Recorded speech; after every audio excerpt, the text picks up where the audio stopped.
Well, good morning, APUSHers.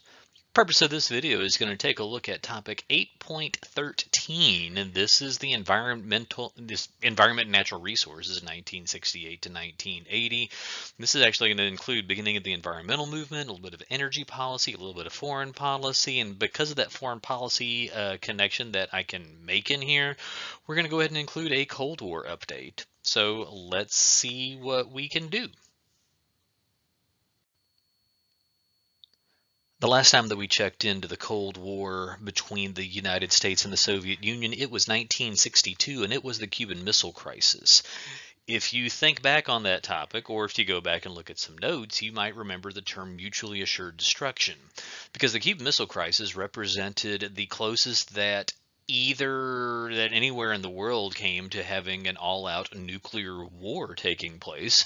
And at the conclusion of this crisis, narrowly averted nuclear war, there was a conclusion that was made that if any nuclear war happens, it's going to lead to, well, death and destruction for everybody on the planet. So as a result of this, the United States switches its policy under John Kennedy to flexible response, and that kind of takes us into the Vietnam War. We're not getting into the Vietnam War here other than to kind of talk about how the Vietnam War is going to impact the U.S.-Soviet relationship through the Cold War. Because in essence, the United States is struggling in the 1960s to maintain any sense of progress and control in the war in Vietnam. And so as a consequence of that, the Soviet Union is feeling pretty good during the 1960s Cold War because they are appreciating the idea of the United States struggling in this. And so far as they are concerned, the Soviets are concerned, it looks like that this is giving them a little bit of an advantage in the global conflict to attract those developing economies over towards their side of this ideological conflict. In the United States, the war definitely means that there is a loss of prestige and a little bit of a concern about how the United States can regain a firm footing in Cold War conversations. And into this context steps President Richard Nixon. During Nixon's years in office, he is able to reestablish an era of détente, relaxation between the US and the Soviets throughout the 1970s Cold War period. He's going to do this through like some actually really smart foreign policy on this. Nixon is a very smart foreign diplomat, and he uses that background to kind of be to his benefit here. So in February 1972, Richard Nixon announces that he is going to visit China. This is visiting the People's Republic of China, or Communist China. When he does this in 1972, it is the first time there has been any sort of official state visit. It is the step towards normalizing relations with China, and this is something that is going to absolutely have an impact into today's world. It was only a few months earlier that the People's Republic of China was added as the Chinese representative into the United Nations. If you remember back to their early phase of the Cold War, the People's Republic of China overtook the nationalist Chinese government and exiled them to Taiwan.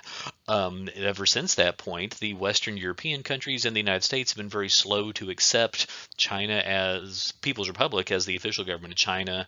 That starts to change in the 1970s. By the time you get to this in 1972, it is clearly a step towards some normalized relations and trying to open up some trade negotiations, and all of that is firmly established by the time you get to the end of the decade, 1978, 1979, which is kind of a kind of takes us leaping forward, skipping a few details, leaping forward to the 21st century, where American-Chinese relations are a little bit more on the tense side. The tensions that were felt back in the 1970s, Nixon is looking to try to take advantage of some of these tensions to create some détente for the United States. So 3 months after Nixon goes to China, Nixon goes to Moscow and visits the Soviet Union, and he meets with Leonid Brezhnev. You can kind of make out some of the figures at the test. Nixon sitting there on the left side of the table, and that is Brezhnev sitting on the right side of the table. This treaty that they are signing is called the SALT I Treaty. SALT stands for Strategic Arms Limitations Talk, or Strategic Arms Limitation Treaty. This is an agreement that is going to ban a development of some of the newer, scarier nuclear weapons that are going to be more efficient and more destructive in their efficiency. And so this is going to ban their production really for the remainder of the decade. There was an attempt at a SALT II agreement late in the 70s, but it kind of falls apart. We'll talk about that a little bit more in a minute. Actually, here with Nixon in the Soviet Union, part of the goal he's got on this is to kind of play these two communist countries off against each other. Even though the Soviet Union and China are both communists, they are not really allied nations in this. And Nixon's visit to China is probably instrumental in getting the Soviet Union to agree to the SALT I agreement. When Nixon signs the SALT I agreement with the Soviet Union, it is instrumental in giving the United States a little better of a bargaining position in some negotiations with China for the next several years. And so Nixon is actually really, really good at kind of playing these types of Cold War tensions off against each other. In this period of détente that Nixon helps establish, it's going to guide through the end of the Nixon years and through the Gerald Ford presidency and into most of the years of Jimmy Carter's presidency. This is going to end in 1979, however, and kind of marks the end of détente with when the Soviet Union invades Afghanistan. The little map here just kind of shows a little bit of some detail on this. I can let you zoom and pause in as needed on this. You don't need to know too many details off of this.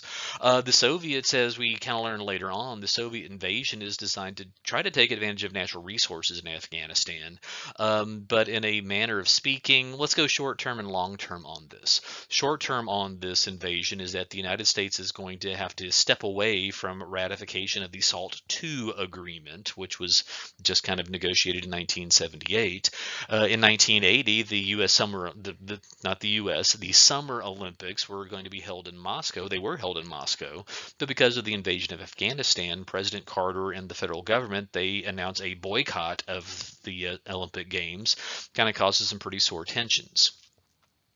When we get into the 1980s, there is a little bit of a reflection back on the Soviet invasion here, and some indications that this was a sign of a weakening Soviet economy that is going to lead to some significant changes in the 1980s. But in terms of Cold War, the 1980s are a different unit. It's going to be the end of the Cold War by the time we get to the end of the 1980s. But we'll have to talk about that in another set of, well, another topic, another unit, another time period. But for right now, hey, let's get over to environment and natural resource concerns here in the 1970s.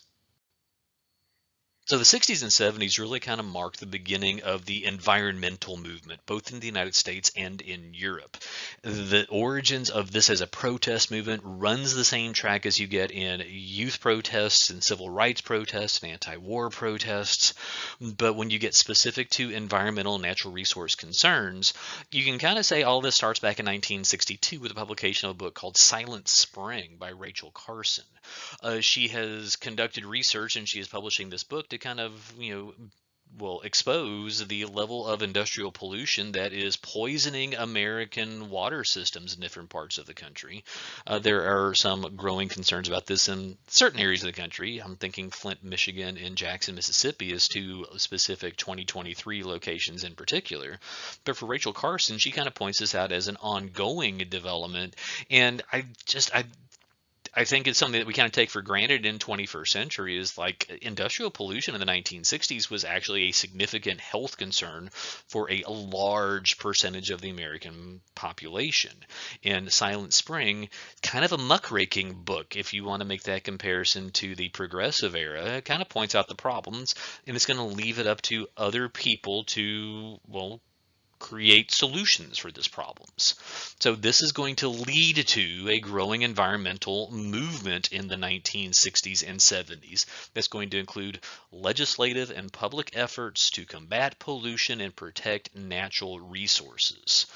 A little bit of conservation, a little bit of desire to use cleaner energy sources. We can talk clean energy here again in a few minutes, but there's going to be some real steps forward taken in the 1970s. It's kind of weird that every president since Richard Nixon has an energy policy that they want to put forward.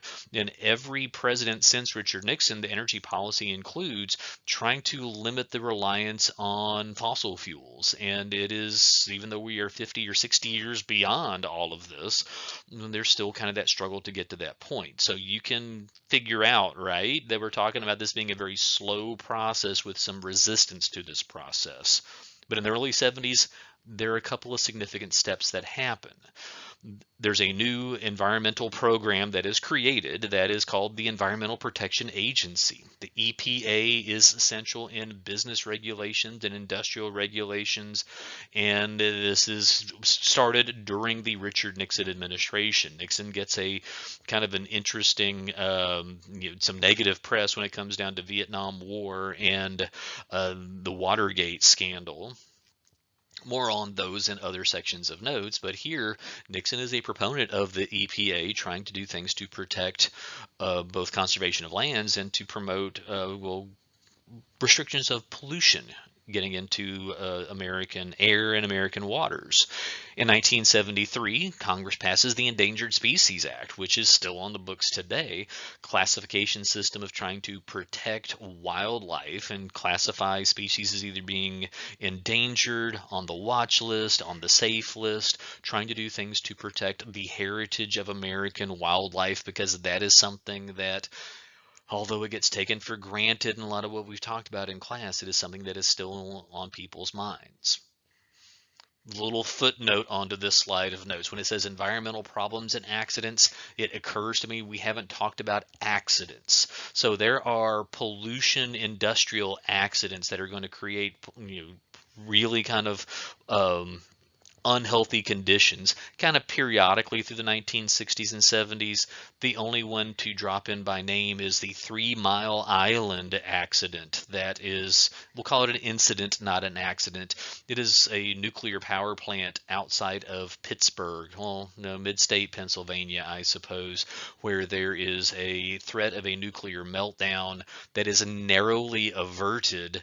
But nuclear energy is not the same thing as fossil fuels, and so this kind of is reflective of some of the changes that are happening towards, well, conversion to other types of energy, away from coal and oil and more towards wind, solar, and nuclear.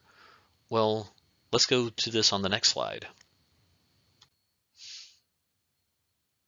Because if we're going to talk about American interests in oil and oil as a factor in the American economy, this is going to relate into foreign policy with U.S. involvement in the Middle East. I know I'm kind of jumping topics a little bit. Maybe I should have done some rearranging on this, but we will work this the best that we can. So U.S. involvement in the Middle East in the we'll call them during the Cold War years. This has got to do with some economic concerns as well as Cold War ideological and military concerns. Non-aligned nations are a trouble spot for the United States, and so anything that might lean towards Soviet Union communism, the United States is going to get more directly involved. And so when Israel establishes itself in 1948 as an independent state, carved out of British Palestine and relocating Muslim citizens that were living there, the United States is quick to offer recognition for Israel because this offers an opportunity to have a close ally in this part of the world, and this part of the world is an oil-rich part of the world, and so that kind of diplomatic inroads is significant. The United States, throughout the Cold War years, has been a staunch supporter of the state of Israel, and even well into the 21st century, that support for Israel has been largely unwavering. In the 1960s and 70s, the independent Arab states around Israel, Egypt, Syria, Saudi Arabia, they are not really in recognition of Israel's presence there because they take issue with how the nation of Israel was established and how it was created. So throughout the 60s and 70s, there are periodic conflicts, territorial conflicts that happen between the Arab states and Israel. And throughout this whole time period, the United States is always on the side of Israel. This is actually the issue that leads an assassin to kill Robert Kennedy in 1968, has to do with his support with Israel over Arab states through the ongoing conflict in the Middle East. Well, by 1973, there is a war that is going on between Israel and various Arab states, most specifically Egypt, and they're fighting over control of the territory of the Sinai Peninsula. Actually, they're competing to see if Israel is going to be able to hold access to the Suez Canal. This conflict goes back to 1967 or in years before 1967, but it's the 1973 war that we are concerned with, because when the United States announces their support for Israel in this case, the response from the oil-producing nations in the Middle East, the OPEC nations in the Middle East, is to institute an oil embargo against the United States and against Western Europe as well, because they are also supporting Israel. So OPEC stands for the Organization of Petroleum Exporting Countries. OPEC is an oil cartel made up of oil companies and oil-rich countries in the Middle East and in other parts of the world, but very much they fit into this non-aligned set of countries that aren't exactly capitalist, and they're not exactly pro-American capitalists. They're not exactly pro-communist for the Soviet Union either. They're just kind of looking out for themselves. And so in this instance, they put this oil embargo in place. It is going to create gas shortages and heating fuel shortages all over the country, and it is really going to have a significant impact. The price of oil triples in the United States close to overnight. The embargo is done by March of 74, but throughout the rest of the decades and throughout the rest of the years of the 1970s and going into subsequent decades, the OPEC producing countries, these oil countries, they are really at times they're going to limit production as a way to maximize profits because they have the economic ability to do so.